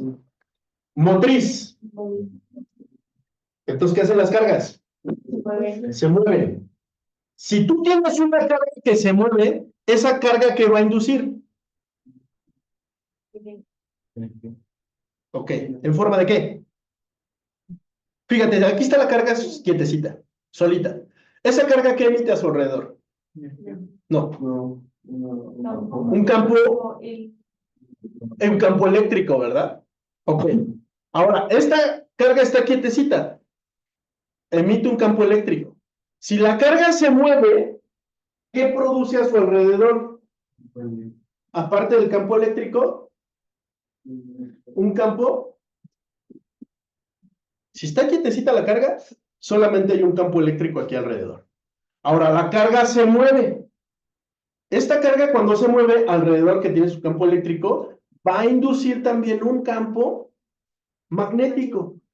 Solamente cuando tengo cargas en movimiento, se inducen campos magnéticos. Entonces, una fuerza electromotriz quiere decir que una carga está induciendo un campo electromagnético, o al revés, una carga se está moviendo debido a fluctuaciones en los flujos de campos magnéticos. Por ejemplo, un motor. ¿Han visto un motor por dentro? Una bomba de agua. ¿Qué tienen las bombas de agua? Si ustedes han visto una bomba, tienes el motor, así voy a hacer como un corte sagital de la bomba. Y aquí tienes así, esto, y aquí tienes así, esto. Y aquí tienes el motor. Bueno, tienes un rotor. Y ese rotor alrededor, ¿qué tiene? No sé si lo han visto. Bueno, estos que están aquí son imanes. Ajá, en una bomba de agua. Y esto que está aquí en medio es un rotor, o sea, es una cosa que va a girar. Y alrededor tiene enredados cables. Bueno, pues esos cables forman bobinas. Entonces, cuando tú conectas la bomba, va a pasar una corriente eléctrica por esas bobinas. Pero esa corriente eléctrica, ¿qué es lo que le va a hacer a las cargas que están allá adentro? Las va a mover. Y si se mueven las cargas, ¿qué producen alrededor? Un campo magnético. Entonces aquí se va a producir un campo magnético. Pero aquí tienes un imán que también tiene ¿qué? Un campo magnético. Entonces, cuando tú tienes cargas que te producen un campo magnético y aquí hay otro campo magnético, se inducen campos magnéticos y entonces el motor empieza a girar y se va a mover hasta que desconectes la bomba. Se va a dejar de mover. Siempre se va a mover así por la fluctuación de esos campos. Ahora, hazlo al revés. Ahora, tú tienes aquí tu bobina con cables y dentro de los cables cargas eléctricas y aquí tienes los imanes. Ahora, mueve la bobina. Si tú haces girar esa bobina, ¿qué hay aquí alrededor, afuera de la bobina?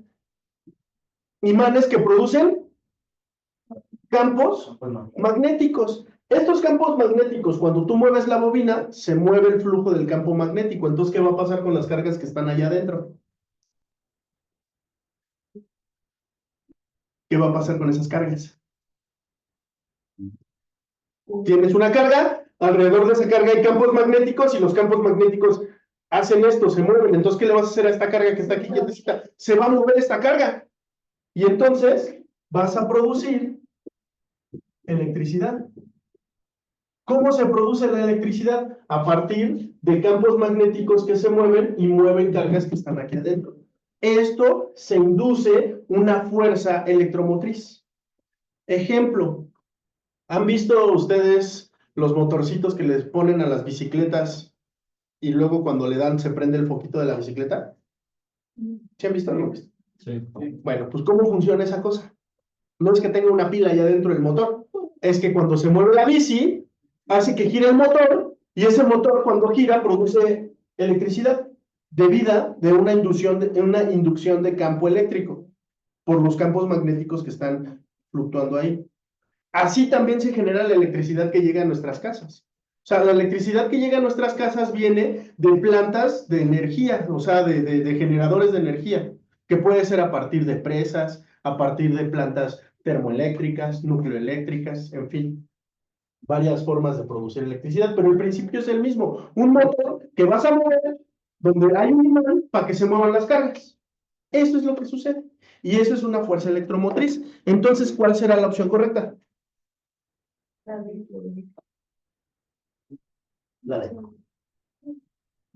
La presión atmosférica disminuye en el Everest comparada con el nivel del mar. ¿Por qué? ¿Sí se acuerdan cómo va la presión atmosférica? ¿Cómo va? Exacto. Entonces, ¿cuál es la opción correcta? La B. Entre mayor altura, ¿cómo es la presión atmosférica? Menor. ¿Y la máxima presión atmosférica dónde la voy a encontrar? ¿En dónde? A nivel del mar, porque es lo máximo de atmósfera que voy a cambiar. Luego, que voy a cargar, perdón. Luego, si me meto al mar, ahora es más, pero ya no solo es presión atmosférica. Presión atmosférica más presión hidrostática. Actualmente se concibe la luz como un comportamiento dual. Esto se refiere a que se le considera como partícula y onda. Si yo veo a la luz como onda, ¿qué tipo de onda es? Electromagnética. Si yo veo a la luz como partícula, ¿cómo se llama esa partícula? ¿Cómo? Fotón. Fotón. ¿En qué áreas recibió Madame Curie el premio Nobel? Física y química. Física y química. Y ya se acabó. ¿Cómo les fue? Mal. Sí, ya vi sus resultados. ¿Por qué les fue tan mal? ¿Por qué? Fue sorpresa. Fue sorpresa. ¿Fue sorpresa? No, ese fue de química. No, pero es química. ¿Por qué les fue tan mal? Muy bien. Entonces, de tarea, van a pasar la parte. ¿Va? Ok. Bueno, a ver. De esta parte de electricidad, a ver, como que veo que no quedó muy.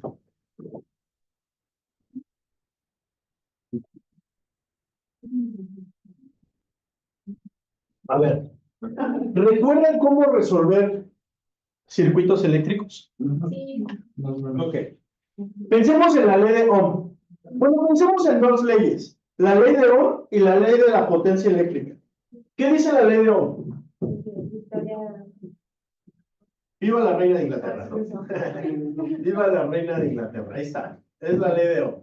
Voltaje es resistencia por corriente. En sí lo que dice la ley de Ohm es que una corriente eléctrica es directamente proporcional al voltaje e inversamente proporcional a la resistencia. Y luego tenemos la ley de la potencia eléctrica. La potencia eléctrica. ¿Qué es la potencia eléctrica? Voltaje por corriente. ¿Sale? Es la potencia eléctrica. Voltaje por corriente. ¿En qué se mide? En, ¿En qué se mide la potencia? No, en watts. en watts. ¿Y en qué se mide el voltaje? Ah, pues mira, fíjate, el voltaje se mide en volt, resistencia se mide en ohms, y corriente, esa sí se mide en ampere. ¿Va? ¿Qué es un ampere? Ampere. Ampere. ¿Qué es ampere? ¿Qué mide el ampere? La corriente. El ampere mide la corriente. ¿Y qué es la corriente? Corriente, ¿a qué le suena? ¿A qué? A chafa. A Sí. Bueno, sí. Pero entre más corriente, más ambiente. ¿Eh? Ok, entonces ampere mide corriente. ¿A qué me suena la corriente eléctrica? A flujo, ¿de qué? De cargas, ¿no? A flujo de cargas, eso me suena a la corriente eléctrica. O sea que las cargas, ¿cómo van a estar? Movimiento. Las cargas se van a mover, ¿verdad? ¿En qué se mide la carga? En Coulomb. Entonces, debo de tener cargas que se están moviendo cada cuánto. O sea, una corriente que es, por ejemplo, si yo quiero decir la corriente de agua, ¿qué digo? El flujo. ¿Y cómo mido el flujo? ¿Se acuerdan cómo medíamos flujo? ¿Cómo medíamos el flujo? ¿Qué era el gasto? Volumen entre tiempo, ¿verdad? El volumen de agua que está pasando por un tiempo. Entonces aquí va a ser flujo, pero no de agua, va a ser flujo de cargas. Entonces, ¿qué voy a decir? Que el flujo de cargas, ¿qué va a ser? La cantidad de cargas que pasan por carga sobre tiempo, ¿no? ¿En qué se mide la carga? ¿Y en qué se mide el tiempo? Ah, pues esto es la corriente. La corriente eléctrica son coulomb sobre segundo. ¿Y un coulomb sobre segundo qué es? Un ampere. Entonces, un ampere son coulomb sobre segundo. ¿Va? Ok. A ver, pensemos mecánicamente. Mecánicamente, coulomb sobre segundos. Para que yo mueva algo, ¿qué necesito? Fuerza, ¿verdad? Para que yo mueva algo, necesito fuerza. En este caso, ¿qué tipo de fuerza va a ser? Fuerza eléctrica. Ahora, pensemos un poco tramposamente. ¿En qué se está midiendo la potencia? En watts. ¿Pero qué son los watts? ¿Qué es la potencia? ¿Se acuerdan? ¿Qué es la potencia mecánica?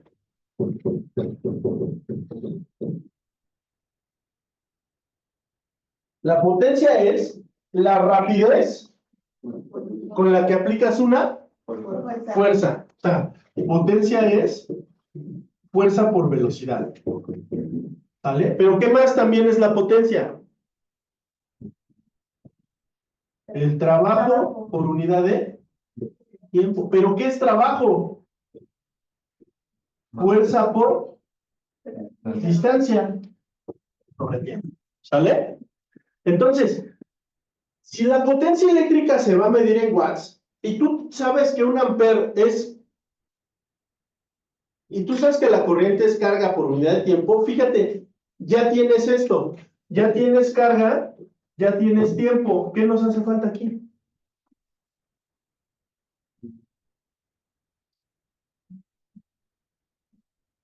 Para que se parezca a aquella,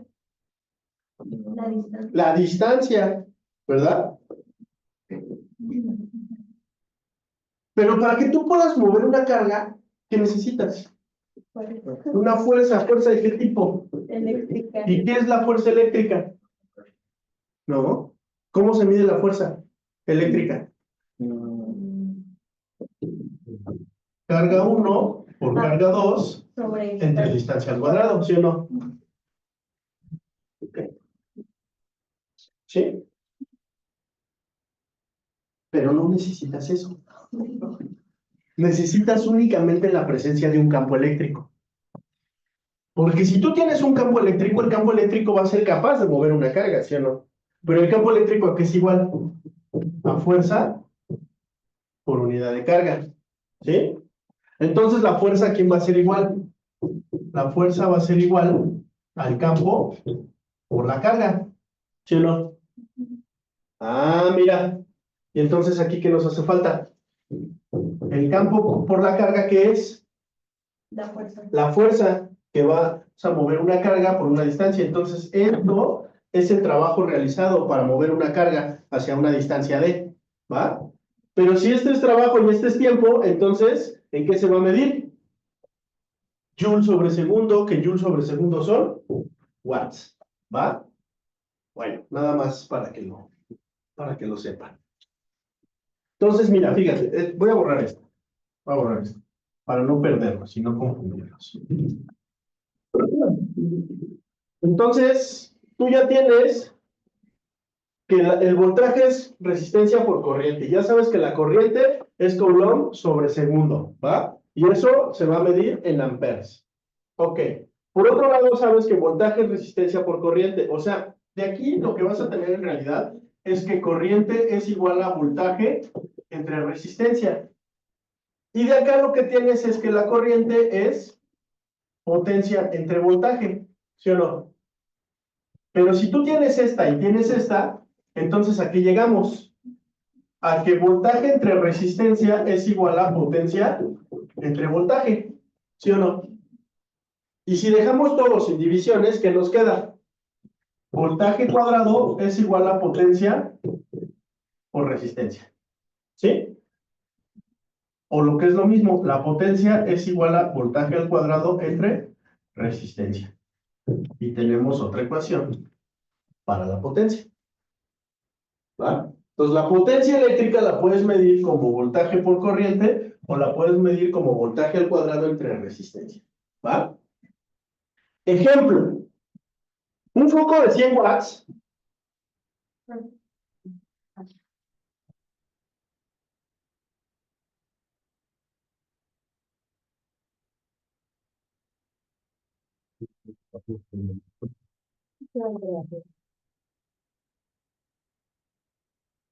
un foco de 100 watts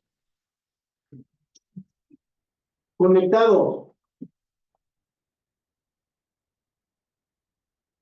a un voltaje de 120 volts,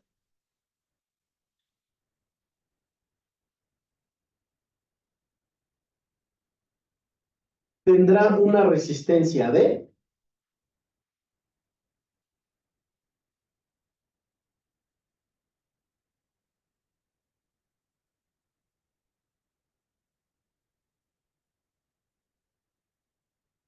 calculamos,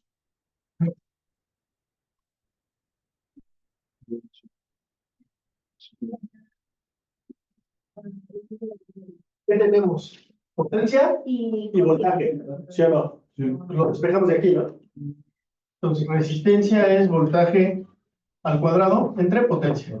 El voltaje es de 120. 120 por 120. Entre 100, ¿sí o no? Ah, pues mira, este cero se va con este cero y este cero se va con este cero. ¿Y qué te queda? 12 por 12, que son 144.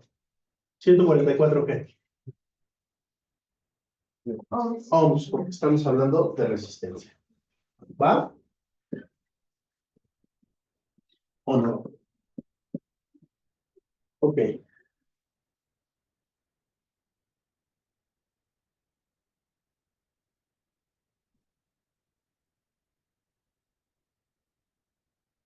Entonces, ¿qué pasa si tenemos, creo que de eso nos faltó hacer algunos ejercicios? Voy a hacer uno. ¿Qué pasa si tenemos un circuito mixto? O sea, un circuito que esté conectado tanto en serie como en paralelo. O sea, que tenga resistencias en serie y en paralelo. Paralelo. Ok, vamos a calcularlo. Por ejemplo, ¿puedo borrar esto? Sí. Por ejemplo, imagínate que tenemos el siguiente circuito.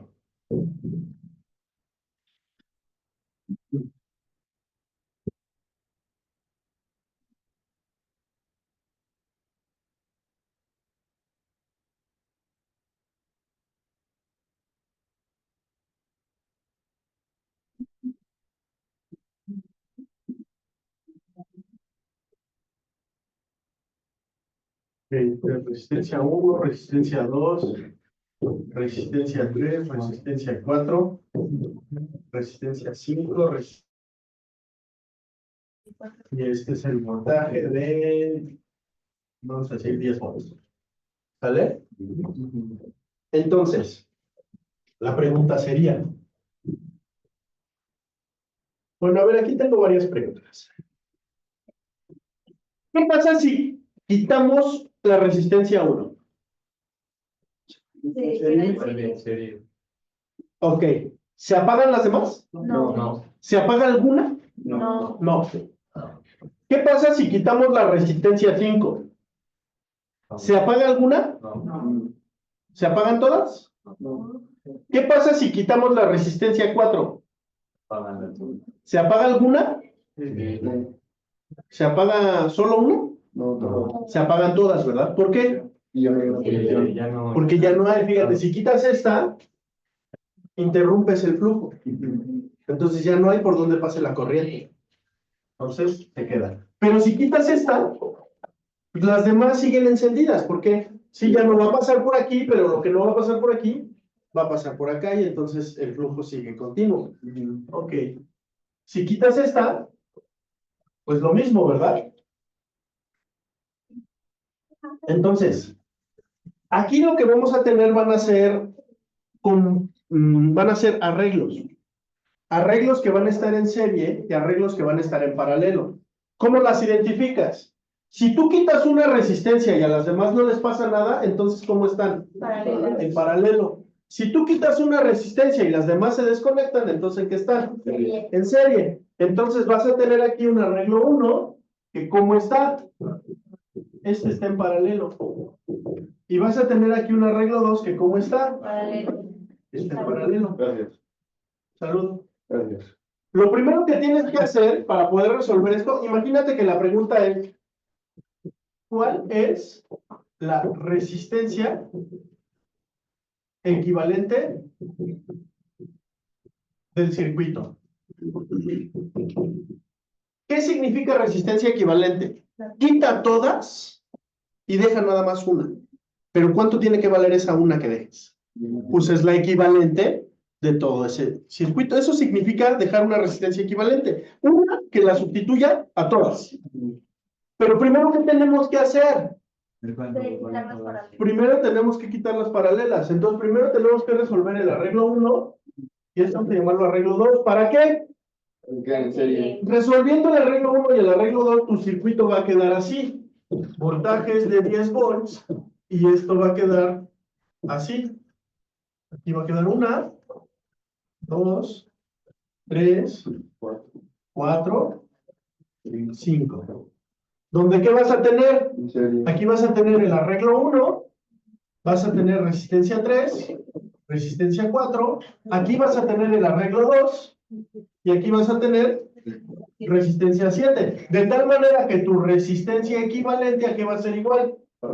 Arreglo 1 más resistencia 3 más resistencia 4 más arreglo 2 más resistencia 7. ¿Va? Eso es lo que vas a tener. Oye, pero ¿cómo quito los arreglos? Ah, pues mira, el arreglo 1 va a ser igual a 1 entre 1 entre R1 más 1 entre R2. Y el arreglo 2 va a ser igual a 1 entre 1 entre R6 más 1 entre R7. 5. Pues sí. 5. Ahí está. Así se calculan los arreglos. Ya que los tengas calculados, los sustituyes aquí y entonces ya acabaste. ¿Sí? Vale. Entonces, a ver. Si R1 es igual a 1, R2 es igual a 2, R3 es igual a 3, R4 es igual a 1, R5 es igual a 2, y R6 es igual a 3, y R7 es igual a 1. Si pasa todo esto, entonces, eso es de tarea. ¿Va? Ah, bueno, y estos son, obviamente, ohms. Ohm, ohm, ohm, ohm, ohm, ohm, ohm. ¿Va? Vale. Perfecto.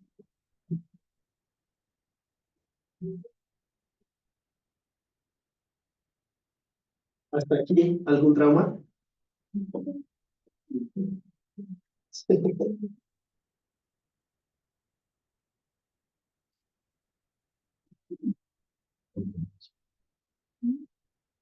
Listo, chicos, pues son libres. Muchas gracias.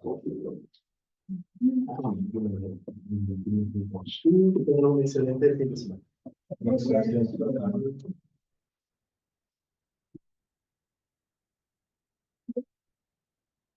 Arriba.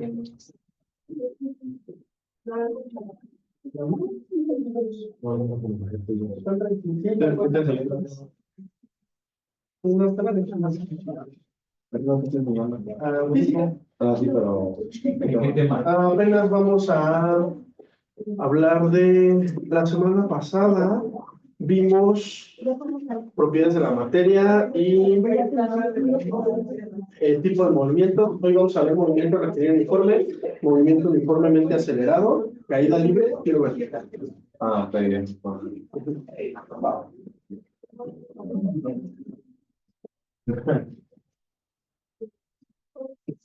Hola.